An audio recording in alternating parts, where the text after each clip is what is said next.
상담다의 르심입니다. 오늘은요, 안양 윌스 기념병원의 손원수 원장님과 함께 하도록 하겠습니다. 원장님 안녕하세요. 네, 안녕하세요. 이번에 원장님과 함께 해볼 게 무릎 관절염에 대한 이야기잖아요. 네, 맞습니다. 걸을 때마다요, 무릎 통증 때문에 아이고 뭐 이렇게 하시는 어르신들 참 많으시잖아요. 네네. 근데 사실 어르신들만 그러는 거 아니에요. 20대 때 한쪽 무릎이 진짜 딱 앉는 순간 어긋나는 아픔이 것 오는- 같은 느낌? 네, 네네네. 아픔이 오고 연발음이라 해서 소리가 나거나. 무릎 통증을 유발하는 무릎 관절염이 과연 무엇인가요? 네, 무릎 관절염은 일반적으로 통용하게 쓰기에는 관절 연골을 보호하고 있는 연골이 점차 퇴행성 병변이 생겨서 마모되고 그로 인해서 뼈와 인대가 손상이 일어나서 염증과 통증을 일으키는 퇴행성 질환을 대부분 얘기하고요. 네. 그 외적으로도 뭐 염증성 관절 질환 같은 다른 경우도 있긴 하지만 일반적으로 통용해서는 무릎 관절염을 얘기했을 때는 퇴행성 질환으로 얘기를 하고 있습니다. 그럼 여기서 잠깐 네. 그 어르신들은 퇴행성이겠지만 저는 왜 그랬던 거죠? 염증성? 그런 경우도 있고요. 네. 또 이제 슬개골과 대퇴골의 마찰 때문에 생기는 이제 연골연화증이나 아니면 출벽 증후군 그리고 뭐 비골 건염 다른 그런 종들 때문에 또 젊은 사람들 아플 수 있기 때문에 그래서 젊은 사람들 같은 경우에는 오히려 스포츠 활동이나 아니면 내가 활동량이 어느 정도 되느냐 아니면 근육량이 얼만큼 되느냐 오히려 없어서 마찰이 더 많이 생기는 경우도 있고 또 네. 선천적인 내반 장애가 너무 심해서 마찰이 생겨서 아픈 경우도 있고 또 선천적으로 출벽이 더 커서 그런 경우도 있고 그래서 조금 다양한 원인들이 있을 수 있기 때문에 젊은 네. 사람들 같은 경우는 오히려 더 면밀하게 보고 판단을 받는 것도 중요할 수가 있겠습니다.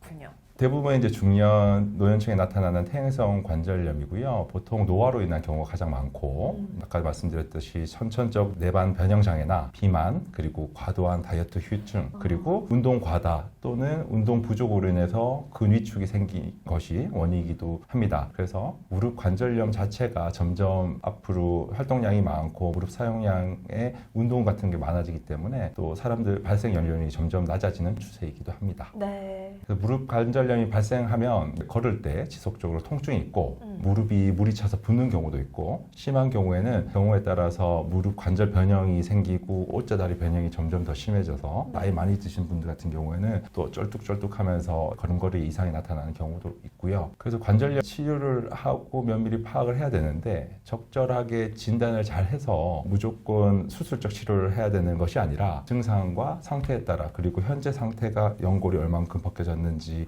그 쿠션 역할을 하는 다른 구조물들이 이상이 있는지 그런 것들로 판단을 한 다음에 이제 어떻게 치료할지 결정하는 것이 가장 중요할 수 있겠고요. 네. 손상이 아주 심해지기 전에는 보존적 치료만으로도 증상이 완화될 수가 있습니다. 후기 관절염일 경우에는 뭐 물리치료 같은 거 약물도 하고요. 또 허벅지 대퇴사두근 운동이라든지 운동요법을 통해서 근육을 키우는 방법도 치료로 계속 잘 병행하면 치료 효과가 좋을 수 있고 네. 또 경우에 따라서는 아주 급한 통증이나 심각 통증인 경우에는 주사요법이라든지 좀 더 통증이 심해지는 경우에는 MRI 같은 이제 영상학적 결과를 통해서 어떤 치료가 가장 좋을지 판단을 하고요. 그런 보존적 치료에도 가장 효과가 없고 계속 불편한 경우에는 영상학적 검사 결과에 따라서 정확하게 이제 연골이 없는 부위 그리고 다른 구조물 이상 유무를 확인하고 거기에 따라서 관절 내시경을 해서 연골을 다듬어 줄 수도 있고 또 연골 없는 부위가 어느 정도 되는지 파악하고 그게 크지 않다면 줄기세포 이식을 통해서 메꿔주기도 하고 선천적인 내반 변형이 심해서 관절염이 생긴다라고 하면 그런 내반 변형 교정까지 해주는 경우도 있고 그래도 안 되고 여러 관절 장애나 이런 것들이 너무 심해서 나이도 많으시고 그런 경우에는 인공관절 치환술을 시행할 수 있겠습니다. 그러니까 인공관절 치환술이라는 게 인공관절을 집어넣는 건가요? 그렇죠. 무릎에 이제 연골이 없는 부분에 마모가 되는 부분을 금속을 넣고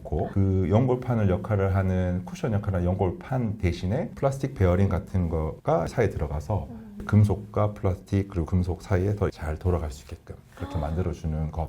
그리고 인공관절을 하게 되면 이제 전체 내측 변형, 내반 변형이 있거나 아니면 외반 변형이 있는 분들도 다리 축이 교정이 되기 때문에 이제 나이 드신 분들이 다리가 오히려 똑바로지는 그런 효과도 있을 수 있겠습니다. 근데 뭐 무조건 하는 건 아니고 일반적으로 상태를 봐서 나이나 활동도나 기저질환이나 연골 손상 정도를 다 전체적으로 보는 게 가장 중요할 수 있겠습니다. 무릎 관절염은 예방이 가능한지 이것도 궁금해요. 예방하려면 또 어떻게 해야 되는지도 알려주시고요. 네. 무릎 관절염은 대표적으로 우리가 퇴행성 변화가 생겨서 연골이 점점 벗겨지는 질환이긴 하지만 그 연골을 보호하기 위한 구조물들이 원래 우리가 갖고 있는 것들이 많이 있거든요. 물론 쿠션 역할을 하는 연골판이라는 구조물도 있고 그 주변을 감싸고 있는 인대나 네. 또 그 밖에 감싸고 있는 근육들이 이 연골을 보호하는 역할을 해줄 수 있습니다. 첫 번째로 관절염 예방을 위해서 우리나라 사람들이 제일 흔히 하는 전통적인 마룻바닥이나 방바닥 생활, 네. 그러니까 어르신들이 온돌방이나 이런 데서 보통 양반다리로 많이 하고 앉고 그렇죠. 쪼그려 앉는 거를 많이 하시고 옛날에 저희 어머니 세대에서는 쪼그려 앉아서 일을 너무 많이 하셨으니까 그런 쪼그려 앉는 자식 생활하는 것과 무릎 내 압력이랑 주변 근육, 인대에 부하를 많이 주는 거기 때문에 그래서 오히려 서 있을 때보다 무릎 부하되는 경우는 9배까지도 증가될 수 있어서 무릎에 가장 안 좋은 자세라고 얘기할 수 있고요. 하중을 줄여야 되기 때문에 그런 자세를 피하는 것. 그리고 두 번째는 손상을 줄 수 있는 자세를 피하는 것. 그 외에 그런 자세를 하면서도 불구하고 보호할 수 있는 거는 그 주변을 둘러싸는 가장 증가시킬 수 있는 게 무릎 주변 근육이거든요. 네. 그래서 보통 우리가 대퇴사두근이라고 많이 얘기를 해요. 그 무릎 앞쪽 종잡뼈가 있는 부위 네. 위쪽에 있는 근육을 대퇴사두근이라고 그러고 물론 대퇴사두근뿐만 아니라 주변으로 감싸고 있는 허벅지 근육들이 다 무릎 안정화에 도움을 주는 근육이긴 합니다. 네. 근데 그 중에서도 앞쪽 슬개곤을 감싸고 있는 대퇴사두근이 힘을 주면 다리를 이렇게 굽혔다가 이제 피게 만들어주는 그런 근육이 되는데 대퇴사두근의 근력이 강화가 되면 무릎 전체 슬개골 밸런스와 무릎 밸런스가 잡아주는 게 좋아지기 때문에 네. 관절의 과부하가 되는 것을 많이 줄여줄 수 있게 됩니다. 그래서 대퇴사두근 운동이 좋다고 말씀드릴 수 있겠고요. 또 비만인 경우에는 무릎 전체에 들어가는 부하가 또 많아지기 때문에 비만인 경우에는 오히려 퇴행성 관절염에 부하를 더 많이 줘서 증가시킬 수 있다고 합니다. 무게가 많이 나가는 사람들 무릎 관절 네, 다 하시고요. 맞아요. 네. 적절하게 평소 운동을 하셔가지고 체중 관리도 하시고 과도한 쪼그려 앉기랑 등산 그래서 과도한 운동은 조금 피하시면서 적절하게 근육 볼륨 자체를 잘 키우는 그런 운동들이 가장 중요하다고 할 수 있겠습니다. 또 무리한 운동을 하게 될 경우에는 오히려 흔들림이 너무 많아져서 생기는 마찰로 인해서 손상이 될 수 있기 때문에 무릎 운동을 하기 전에 무릎 관절 스트레칭 그리고 근육 자체가 잡아주는 걸 충분히 이완을 시켜줘서 탄력적인 이제 보호를 할 수 있게 되면 그런 스트레스에 잘 버틸 수 있기 때문에 많은 도움이 될 수 있고요. 네. 그렇게 할 수 있는 운동 중에서는 뭐 수영 그리고 자전거 타기, 빠른 걸음으로 걷기 그렇게 하는 무릎에 아주 큰 부하가 되지 않는 그런 운동들을 추천드립니다. 제가 예전에 다이어트 할 때 줄넘기 했거든요. 네네. 줄넘기 하면 무릎 좀 아픈 것 같더라고요.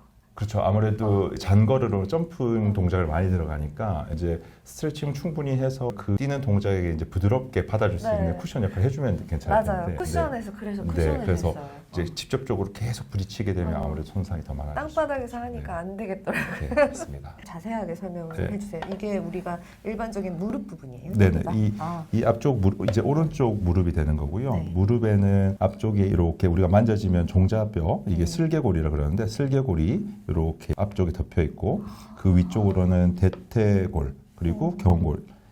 그 대퇴골 위는 이렇게 파란 색깔로 보이는 이 부분이 연골 부위거든요. 네. 그 연골이 감싸고 있고 경골인 부분에도 위쪽에 연골이 감싸고 있습니다. 아. 그 사이에는 축부인대라든지 전방 십자인대, 후방 십자인대 인대를 통해서 이렇게 돌아가는 걸 잡아줄 수 있게끔 네네. 해주는 구조물인 인대가 있고요. 그 연골을 또 보호하기 위해서 반월상 연골판이라는 이렇게 쿠션 역할을 하는 방석 같은 구조물이 있거든요. 네. 그래서 그 방석 같은 구조물이 연골을 딸지 않게끔 도와주는데 이제 방석이 먼저 손상이 되고 퇴행성 변화가 생기면 또한 연골 자체도 관절염이 진행하게 됩니다. 관절염에 혹시 도움이 되는 음식이 있다면 알려주세요. 네, 관절염에 도움이 되는 음식은 사실 잘 먹고 잘 운동하는 게 가장 좋지만 네. 특히 관절염 환자들한테는 이제 뼈가 튼튼한 것이 중요하고 또 연골에 도움이 될 수 있는 게 칼슘, 또 비타민 B가 이제 속해 있는 것, 비타민 B요? B요, 네네, B.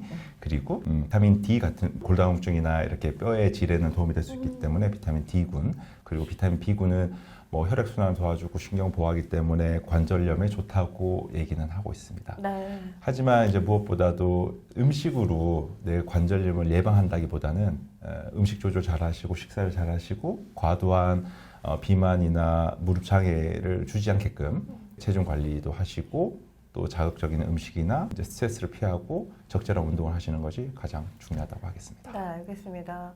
원장님은 그러면 평소에 관절 관리를 위해서 뭐 하시는 거 있어요? 네. 이런 거 진짜 궁금해요. 네, 저는 PT를 받습니다.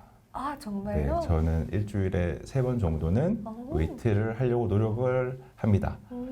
식습관은 음주도 조금 하고 담배는 안 합니다. 네. 음주를 조금 하지만 그 현상 유지를 하기 위해서 저도 예전에는 한 지금보다 20kg 넘게 나간 적이 있었거든요. 정말요? 그때는 무릎이 아팠습니다. 그래서 지금은 이제 열심히 한 3개월 정도 PT를 열심히 받고 확 빼고 나니까 덜 아프더라고요. 네, 그렇군요. 이건 제 경험에서 얘기. 네.